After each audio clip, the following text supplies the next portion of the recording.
जो भी बाहर घूम रहे हैं कृपा करके आप यहाँ पे बैठ जाए ताकि मेरी जो बातें हैं वे आप लोग अच्छे से समझ पाए और अपने जल जंगल जमीन को कैसे बचाना है इसकी जानकारी लेकर आप संवैधानिक तरीके से इसकी लड़ाई लड़े। तो मैं आप सभी जो बाहर घूम रहे हैं इनसे अनुरोध करती हूँ कृपा करके आके यहाँ पे बैठ जाए।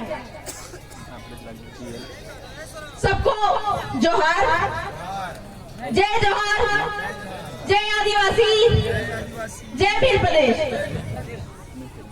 सबसे पहले मैं मंच पे स्थापित हमारे पुरखों को नमन करना चाहूंगी जिसकी वजह से मुझे दूसरा जन्म मिला है कि मैं अपने आदिवासी समुदाय को संवैधानिक जानकारी, जल जंगल जमीन बचाने की जानकारी दे पा रही हूँ। साथ ही साथ में आयोजक समिति को भी मैं बहुत बहुत धन्यवाद देना चाहूंगी कि अपने अधिकारों को जानने के लिए हमारे लोगों को यहाँ पे इकट्ठा किया है। हमारे भाई जगदीश जी पांडोर, इनको भी बहुत बहुत धन्यवाद देना चाहूंगी कि उन्होंने हमको यहाँ पे आमंत्रण दिया। तो भाइयों, ये मेरा दूसरा जन्म है जिसको मैं अपने आदिवासी समुदाय के लिए दे रही हूँ। दूसरा जन्म इसलिए क्योंकि जैसा सबको पता है मैं झारखंड की हूँ और झारखंड में अपने आदिवासियों की जमीन बचाने के लिए, खनिज बचाने के लिए हम जो संवैधानिक जानकारी उनको दिया करते थे तो वहां पे सरकार को आपत्ति हुई और हम पे केस लगाया। लेकिन अपने आदिवासी समुदाय की जल जंगल जमीन बची और पुरखों के आशीर्वाद से मुझे दूसरा जन्म मिला और हमारा सारा केस वो खत्म हो गया।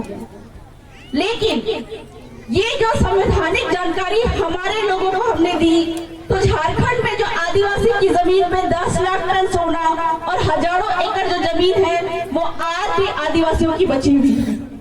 तो वो दिन गए जब हमारे पुरखे तीर धनुष लेकर अपनी लड़ाई लड़ने के लिए, जल जंगल जमीन बचाने के लिए निकल जाते थे। आज हमको अपनी लड़ाई का तरीका बदलना है। क्यों? क्योंकि आज हमको भारत के संविधान के अंदर में रखा गया है। पहले हम गुलाम नहीं थे, लेकिन भारत के संविधान के अंदर में डाल के हमको कहीं ना कहीं गुलाम बना दिया गया है। और आज अगर हम पुरखों की तरह तीर धनुष लेकर निकल जाएंगे तो हम पे आईपीसी सीआरपीसी का केस लगाकर हमको अंदर में डाल देंगे। तो इसलिए मैं आपसे अनुरोध करना चाहूंगी कि हमारे जो जंगल है, जमीन है, वर्तमान में जैसा कि सबको पता है यहाँ पे हम इकट्ठा हुए हैं जो बांध के 2 बांध प्रस्तावित है और 18 गांव की जमीन यहाँ से जा रही है। उसके लिए, उसको बचाने के लिए हम यहाँ पे एकत्रित हुए हैं। आप लोगों ने एक बात जरूर सुनी होगी, ना लोकसभा ना विधानसभा, सबसे ऊंची ग्राम सभा। ये हर एक वक्त ये बात बोलते आ रहे हैं। यहाँ पे एक शब्द जो मुझको दिख रहा है, महापंचायत।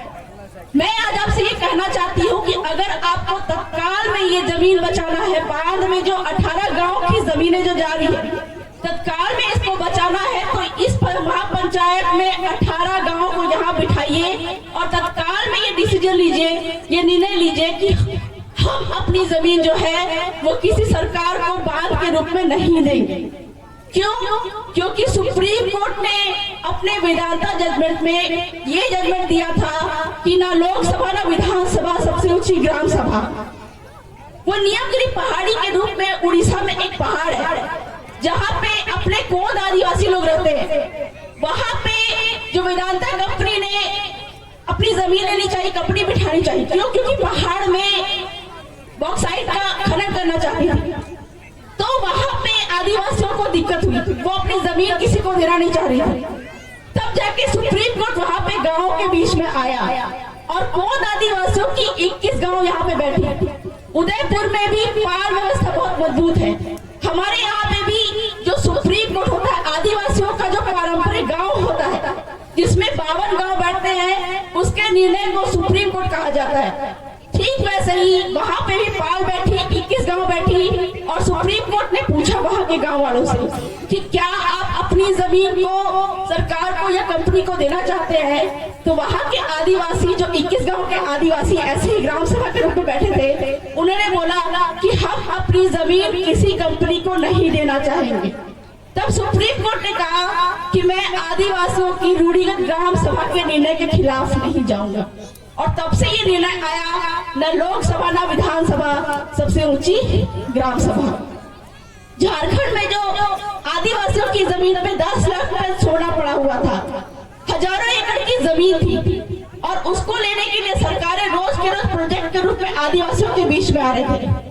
ऐसे ही 272 गांव के लोग ऐसे बैठे थे, 15,000 लोग, और वहां पे कलेक्टर, एसपी, जो 12 पुलिस अधिकारी, 500 जो पुलिस थे, और साथ ही साथ में 4 आंसू गैस की गाड़ी लेकर वो आए और उनको जमीन पे बिठाया गया और उनसे सवाल किया गया कि हम विकास तो चाहते हैं, लेकिन आप जो विकास का जो ढांचा वहां पे कर रहे हैं, कि विकास किसके लिए है? आप हमारी जमीनें तो ले लेते हैं, लेकिन हमको ही अपनी जमीन से विस्थापित कर देते हैं। जबकि सुप्रीम कोर्ट ने अपने हर एक जजमेंट पे ये कहा है कि आदिवासी की जमीन सरकार भी नहीं ले सकती, क्योंकि केंद्र सरकार और राज्य सरकार की एक जमीन भी आदिवासी क्षेत्र में नहीं है।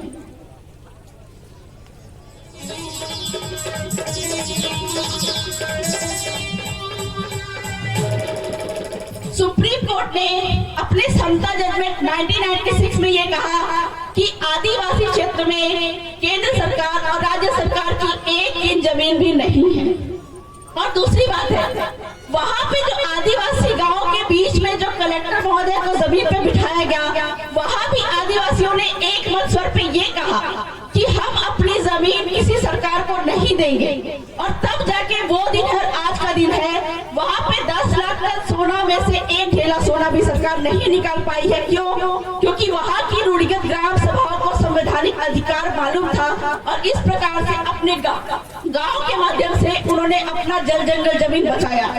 तो वर्तमान के समय में अगर आपको भी अपना जमीन बचाना है, तो यहाँ पे 18 गांव ग्राम सभा बैठकर ये निर्णय लेना होगा कि आपको अपनी जमीन किसी सरकार को देनी है या नहीं देनी है। क्योंकि सुप्रीम कोर्ट यहाँ पे बोल रहा है, न लोकसभा न विधानसभा, सबसे ऊंची ग्राम सभा। तो हमको ये समझना पड़ेगा, हम ये बात बोलते जल जंगल जमीन हमारा है, पर हमको पता ही नहीं है कि ये जल जंगल जमीन हमारा कैसे है। हम ये बात बोल तो देते हैं जल जंगल जमीन हमारा है, लेकिन जब सरकारें पूछती है कि जल जंगल जमीन तुम्हारा कैसे है, हमको पता ही नहीं है, हम बताते भी नहीं सकते कि ये जल जंगल जमीन हमारा कैसे है। तो सबसे पहले बात ये है, किसी भी संविधान की जानकारी होने से पहले हमको ये पता होना चाहिए कि ये जल जंगल जमीन हमारा कैसे है। जिस समय यहाँ पे मुगल आए, तुर्क आए, पुर्तगाल आए, उसके पहले से यहाँ पे हमारे बाप दादा यहाँ पे निवास करते थे। तो भारत की सरकार जो है, उसके पहले ब्रिटिश की सरकार थी, अंग्रेज की सरकार थी। अंग्रेजों ने वो जमीन को, जितनी जमीन उन्होंने अधीन में ली हुई थी, वो जमीन को भारत की सरकार के अधीन किया। और हमारे पुरखे कभी भी मुगलों के, अंग्रेजों के गुलाम नहीं हुए। इस प्रकार से जिस समय पे अंग्रेज यहाँ पर नहीं थे, हमारे बाप दादाओं ने पूरा गांव का सीमाना तय किया था। गांव का सीमाना तय करने के बाद उन्होंने देखा कि यहाँ पे जंगल है, ये जंगल किसका होगा? हमारे जो आने वाले वंश है, वो यहाँ पे इस जंगल से पेड़ तोड़ेंगे, पत्ते तोड़ेंगे। साथ ही साथ में उन्होंने खाली जमीन देखी। ये जो खाली जमीन हमारे यहाँ पे होती है, उसको हम क्या बोलते हैं? किसकी जमीन है? सरकारी जमीन। खाली पड़ी जमीन को हम बोलते हैं कि सरकारी जमीन है। लेकिन जब ये गांव हमारे पुरखों ने बसाया, जल जंगल जमीन देख के उस गांव के सीमाना के अंदर में, जो सीमाना आज भी चल रहा है, ये जमीन हमारे पुरखों ने बसाया। तो ये जो खाली पड़ी जमीन हम बोलते हैं कि सरकारी जमीन है। तो यहाँ पे बैठे हर एक पुरुष के पास में जब जमीन आती है, तो वो उसको उसके बाप के बाप के बाप के बाप से मिलती है। हमारे यहाँ पे लड़कियों को जमीन में हिस्सा नहीं देते। क्यों? क्योंकि लड़की अगर किसी गैर आदिवासी से शादी कर ले, तो जमीन भी किसी गैर आदिवासी के पास में चली जाएगी। और वर्तमान के समय में हम अपनी जमीन को सरकार को भी दे रहे हैं और किसी दूसरे को भी बेच रहे हैं। तो ये जो खाली पड़ी जमीन हम जो बोलते हैं कि सरकारी जमीन है, ये जो गांव के अंदर में कोई जंगल है, उसको हम बोलते हैं कि वन विभाग का जमीन है। जब यहाँ पे हर एक जमीन जो है वो बाप के बाप के बाप के बाप से मिलती है, तो ये खाली पड़ी जमीन सरकार के बाप की कैसे हो सकती है? अगर ये खाली पड़ी जमीन सरकार के बाप की है तो सरकार को बोलो बाप का नाम दिखाए, वो कभी नहीं दिखा पाएगा। साथ ही साथ में अगर हम बोले ये जंगल वन विभाग का है तो वन विभाग को बोलो कि अपने बाप का नाम दिखाओ, वो भी कभी नहीं दिखा पाएगा। क्यों? क्योंकि रतन महल के जंगल की बात बता रही हूँ मैं। वहां पे रीछ अभयारण्य के नाम पे जमीनें जो है वन विभाग ले रहा था। सीधी सी बात है, वहां पे गांव के आदिवासी गांव के जो पाल थे, पटेल थे, गमेती थे, उन्होंने क्या किया, रूढ़िगत ग्राम सभा के पावर को समझा और उन्होंने वन विभाग से सवाल किया, सूचना के अधिकार के अधिनियम के तहत सवाल किया कि ये जो वन विभाग आप बोल रहे हो, रीछ अभयारण्य बोल रहे हो, यहाँ पे आप इतनी कमाई कर रहे हो, टेंट हाउस बना के, रेस्टोरेंट बना के रोज करोड़ों की कमाई कर रहे हो, तो ये जो जंगल है ये किसके नाम पे है? आप अपने बाप का नाम दिखाओ। मतलब उनसे पूछा कि अगर ये जंगल आपका है तो जंगल का दस्तावेज दिखाओ। तब उन्होंने क्या बोला कि ये जो जंगल है ये 114 आदिवासियों के नाम पे है। तब जाके वहां के जो गमेती थे, जो मुखी थे, पटेल थे, उन्होंने बोला कि हम तुम्हारे खिलाफ में कोर्ट में जाएंगे। तब जाके वो रीछ अभयारण्य के वन विभाग के लोग डर गए और बोले कि आप हमारे खिलाफ में कोर्ट में मत जाओ और यहाँ पे छोटा सा रेस्टोरेंट है, इसको चलाओ। तब जाके मालूम चलता है कि उस एक गमेती का वहाँ पे एक दिन का कमाई 1 लाख रुपया था, यानी महीने का 30 लाख रुपया। तो हमारी ही जल जंगल जमीन लेकर, हमारा ही नदी लेकर, हमारा ही तालाब लेकर सरकारें क्या करती है, पैसा कमाती है और बदले में हमको कुछ रुपया आरक्षण के नाम पे और शैक्षणिक आरक्षण के नाम पे देती है। लेकिन देश का जो मालिक है वो सो रहा है। सुप्रीम कोर्ट ने अपने 5 जनवरी 2011 के जजमेंट में ये बात कही है। क्या कही है कि देश के 8% आदिवासी, भील आदिवासी पर ये जजमेंट था, जो भील आदिवासी है देश भर के और 8% आदिवासी है वो इस देश के मूल मालिक है और बाकी के लोग हैं वो विदेशी है, आक्रमणकारी। तो देश का मालिक आज भी सो रहा है, अपने हक अधिकार से वंचित है। और झारखंड में जो खूंटी में वो 10 लाख टन सोना बचा, हजारों हेक्टेयर जमीन बची। सिर्फ वो ही उदाहरण नहीं है, आपके पड़ोस के गुजरात राज्य की बात करूं तो वहां पे भी दिल्ली मुंबई नेशनल कॉरिडोर के नाम पे 8 लेन की सड़क बन रही थी। वर्तमान में तो बन रही है, बन चुकी है, लेकिन उस समय की बात कर रही हूँ कि वहां के आदिवासियों ने वो 8 लेन की भी सड़क रोकी। कैसे? वहां के आदिवासी फिर वहां पे आए, हमसे पूछा कि दीदी यहाँ पे 8 लेन की सड़क बन रही है, 7 एयरपोर्ट है, 7 रेलवे स्टेशन का प्रोजेक्ट यहाँ पे बैठ रहा है, तो हम अपनी जमीन को कैसे बचाएं? तब हमने बोला कि संविधान कानून की जानकारी उनको दी कि सुप्रीम कोर्ट के ये जजमेंट है, ये सब लिख के वो गए कलेक्टर के पास में। क्यों?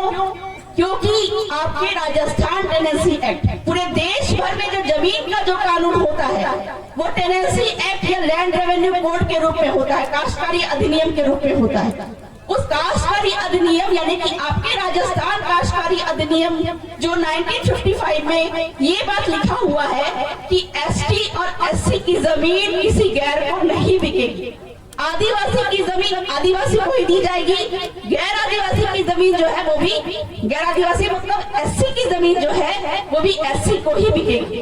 तो इस प्रकार से कलेक्टर महोदय की पूर्व मंजूरी के कोई भी जमीन किसी को नहीं दी जाएगी और आदिवासी की जमीन यदि किसी गैर के पास में जाती है तो उसके सबसे बड़े जिम्मेदार कलेक्टर महोदय होते हैं। तो हमको पता ही नहीं है कि हमको किनसे बात करनी है। आदिवासियों के 4 माई बाप है, हमको ये समझना पड़ेगा। कौन कौन? कलेक्टर, राष्ट्रपति, राज्यपाल और राष्ट्रीय अनुसूचित जनजाति आयोग। यदि आदिवासियों पर किसी भी तरह की मुसीबत आती है तो हमको इन 4 लोगों से ही बात करनी है। कैसे बात करनी है? पत्राचार के रूप में, लेटर लिख के, गांव के रूप में प्रस्ताव पारित करके। जैसे कि ये गांव ऐसे बैठे जो रूढ़िगत ग्राम सभा होती है। एक बात मैं ये बता दूं, हमारे सरपंच महोदय यहाँ पे बैठे हुए हैं। पेशा कानून आने के बाद में गांव में पंचायत का विस्तार अधिनियम लागू हो गया, यानी कि पंचायत चुनाव यहाँ पे वैध हो गया। और पंचायत चुनाव वैध होने के बाद हमारे सरपंच महोदय जो होते हैं हमारे राज्यों में, अनुसूचित राज्य में, उनको लगता है कि हमारे पास में सुप्रीम पावर है। बिल्कुल गलत बात है।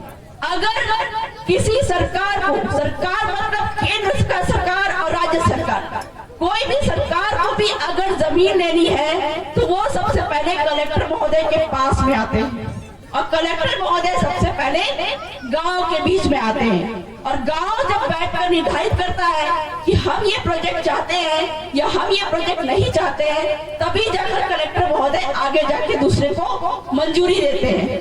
तो इसलिए कहा गया है, न लोकसभा न विधानसभा, सबसे ऊंची ग्राम सभा।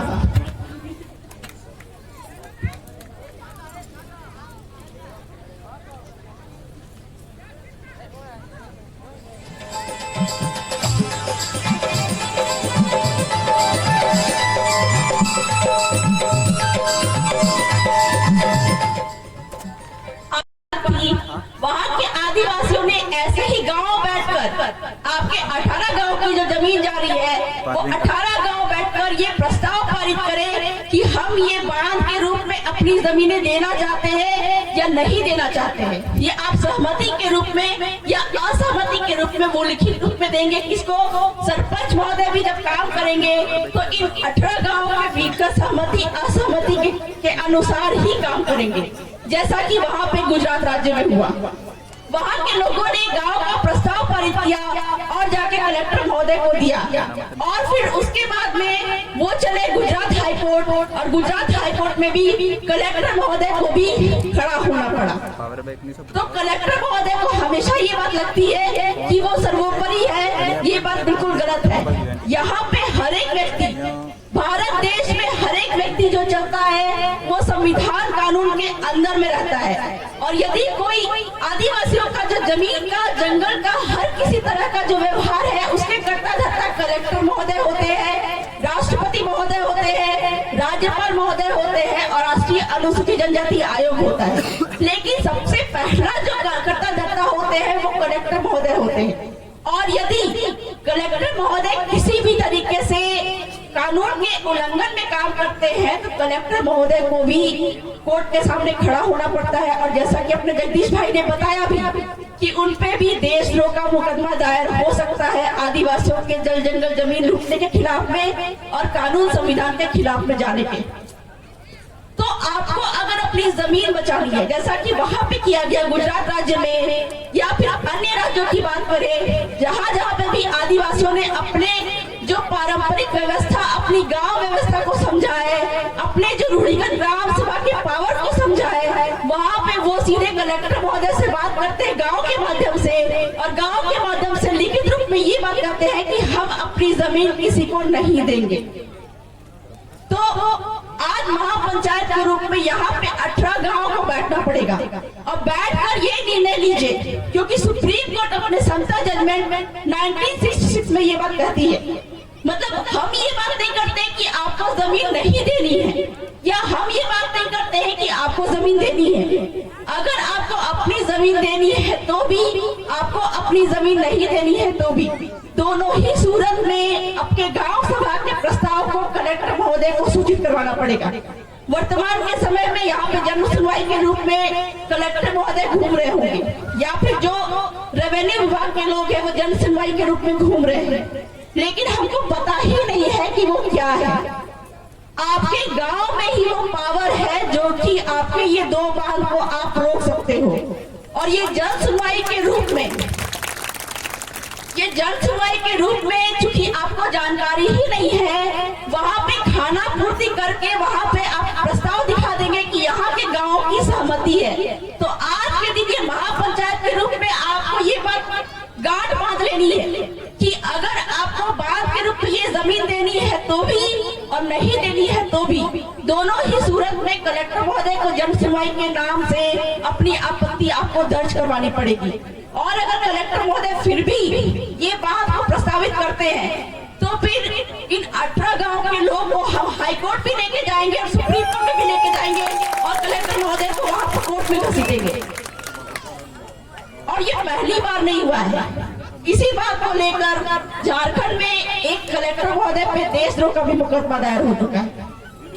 तो कलेक्टर महोदय या संबंधित जो भी रेवेन्यू के पदाधिकारी अधिकारी है, चाहे वो पटवारी हो, कलेक्टर या उपरोक्त कोई भी हो, ये ना समझे कि हम सबसे ऊपर है या हम सबसे सर्वोच्च है, क्योंकि यहाँ पे कोई भी पदाधिकारी, नेता, मंत्री चाहे जो भी है, वो यहाँ पे संविधान की कसम खा के आता है और संविधान से ऊपर कोई भी नहीं है। ये मैं नहीं कहती हूँ, ये आपका संविधान और सुप्रीम कोर्ट कहता है।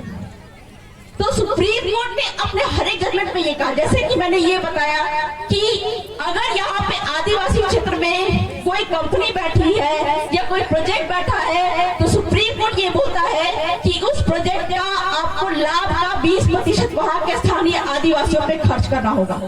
लेकिन देश भर में जितने भी आदिवासी क्षेत्र में हम गए, जहाँ के लोगों को विस्थापित किया गया, विस्थापन के दौरान में हमने देखा कि कोई भी कंपनी या कोई भी प्रोजेक्ट आज तक किसी आदिवासी को 20% लाभ का हिस्सा नहीं दिया। एक तो उनकी जमीन लूट ली, जबकि भूमि अधिग्रहण कानून मतलब अगर केंद्र सरकार या राज्य सरकार को भी जमीन लेनी है तो वो एक कानून के तहत आपकी जमीन लेती है, और वो कानून है भूमि अधिग्रहण का कानून 2013।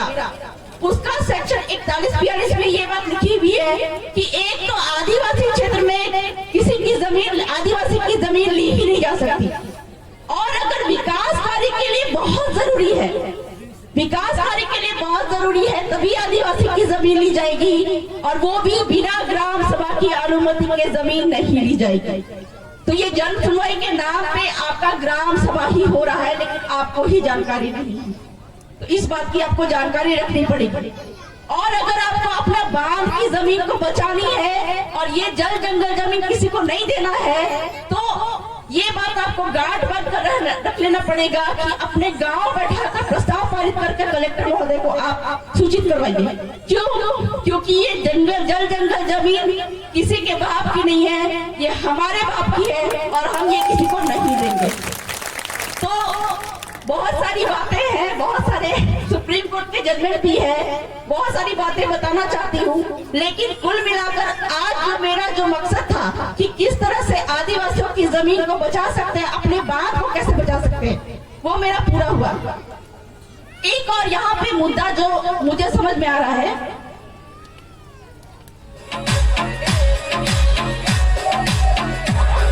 एक छोटी सी कहानी क्या बोलूं, वास्तविक घटना है, वो मैं आप लोगों को यहाँ पे बताना चाहती हूँ।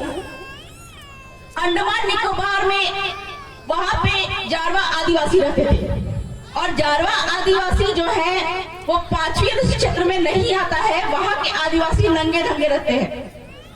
वहाँ के काले काले आदिवासियों के बीच में एक गोरा बच्चा पैदा हो गया। गोरा बच्चा पैदा होने के बाद वहाँ के गांव के लोगों ने निर्णय लिया, क्या निर्णय लिया कि यहाँ पे गोरा बच्चा जो पैदा हुआ ये हमारी संतान नहीं हो सकती, हमारा खून नहीं हो सकता है। और तब जाके उन्होंने उस गोरे बच्चे को मार दिया, क्योंकि वो तो काले काले थे। अब आप यहाँ पे ये बताइए कि उन्होंने सही किया या गलत किया?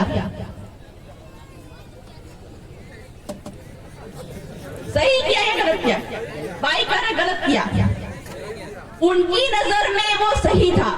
क्या सही था? उनकी नजर में ये बात सही इसलिए था क्योंकि ये गोरा बच्चा हमारा खून नहीं है, कल को यही बड़ा होगा और अपने लोगों को पहचानेगा और हमारे बीच में लाएगा, और इसीलिए उन्होंने उसको खत्म कर दिया ताकि हमारे वंश का कोई विनाश ना हो। लेकिन हम बाहर के लोग हैं, हम भी आदिवासी हैं, लेकिन हमको लगा उन्होंने गलत किया। ठीक यही बात यहाँ पे भी हो रही है, इस क्षेत्र में भी हो रही है। एक घटना के बारे में मालूम चला है कि हमारे समुदाय के लोग अपनी बेटी को बेच देते हैं। हमारी नजर में हमारे आदिवासी समुदाय, चाहे वो कश्मीर से लेके कन्याकुमारी तक ही क्यों ना हो, हमारे यहाँ पे बेटी को बेचते हैं। बेटी को बेचने का मतलब होता है कि वर को बेचना, वधु मूल्य देना। वधु मूल्य मतलब मेरी भी शादी हुई है भील आदिवासी के साथ में, तो हमने भी 5,000, मेरे घर वालों ने 5,000 रुपया लेकर मेरी शादी उसके साथ में की थी। वर पक्ष वालों से 5,000 रुपया मात्र लिया था वधु मूल्य के रूप में, मतलब मेरे को बेचा। लेकिन वर्तमान के समय में इस क्षेत्र में मैं देख रही हूँ कि बेटी को गैरों को भी बेच रहे हैं। जब जारवा आदिवासी जानते थे कि हमारे समुदाय के बीच में कोई गैर आके घुस रहा है, हमारे समुदाय का नुकसान होगा, तो यहाँ पे ये चीज हम क्यों नहीं समझ पा रहे हैं कि अपनी बेटियों को किसी गैर के पास में अगर हम बेचते हैं तो हमारे समुदाय का कितना बड़ा नुकसान हो सकता है। तो आज इस मंच के माध्यम से मैं आप लोगों से ये प्रण लेना चाहूंगी कि गांव बैठाकर ये जो प्रथा है, इस प्रथा को तो कायम रखिए, लेकिन बेटी बेचने की जो परंपरा है ये अपने समुदाय के बीच में ही करिए, किसी गैरों के बीच में मत करिए। तो इन्हीं बातों के साथ में मैं अपनी बातों को विराम देना चाहूंगी, और कभी भी किसी भी तरह का आने वाले दिन में जल जंगल जमीन बचाने के लिए भी किसी भी तरह की सहायता की जरूरत हो तो आदिवासी परिवार के मंच के माध्यम से और जगदीश भाई के माध्यम से आप जरूर हमसे कांटेक्ट करें, हम हमेशा आपके लिए उपलब्ध रहेंगे। तो वक्त बहुत है, मैं अपनी बातों को यहीं पे विराम देना चाहूंगी। साथ ही साथ में आज मैं ये कहना चाहूंगी कि जैसे झारखंड में खूंटी के आदिवासी लोग 10 लाख टन सोना और हजारों एकड़ जमीन बचाने के लिए आज तक टिके हुए हैं, मैं आशा और उम्मीद करती हूँ कि आप भी ये बाघ के रूप में 18 गांव की जमीन बचाने के लिए टिके रहेंगे। तो बहुत बहुत जोहार, जय आदिवासी, जय भील प्रदेश। दीदी के लिए जोरदार तालियां हो जाए, जोरदार।